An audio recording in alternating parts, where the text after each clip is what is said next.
ஒரு அடுத்த 2 1/2 ஆண்டு காலம் இந்த மேஷராசிக்காரர்களுக்கு விரயச்சனி அப்படின்னு சொல்லக்கூடியது.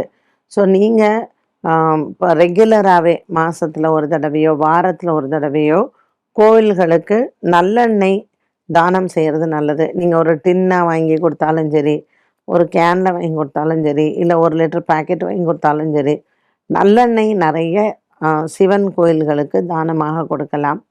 பக்கத்தில் எந்த கோயில் இருக்கோ கொடுங்க. இது வந்து ஒரு நல்ல பரிகாரம் 7:30 சனிக்கு. 2வது வந்து இந்த 7:30 சனி காலகட்டத்தில் கருடனுக்கு வந்து விளக்கேற்றலாம்.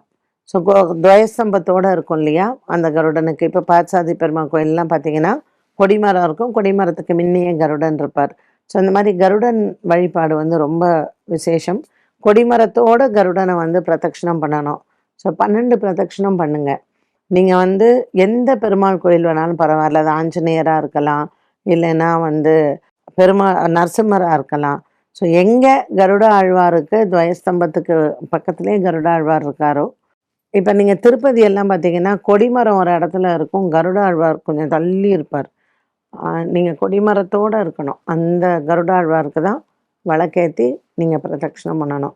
ஸோ கண்டிப்பாக இந்த 7:30 சனியில் நடு வயசில் இருக்கிறவங்க 30 to 60 வயசில் இருக்கீங்க பார்த்தீங்கன்னா, அவங்களுக்கெல்லாம் பிரச்சனையே இல்லை. கடன் வாங்குங்க, வீடு வாங்குங்க, கல்யாணம் பண்ணிக்கோங்க, இதெல்லாம் சுகம். 60 வயதுக்கு மேலே இருக்கீங்க பார்த்தீங்களா, அவங்களுக்கு மருத்துவ செலவு வரும்.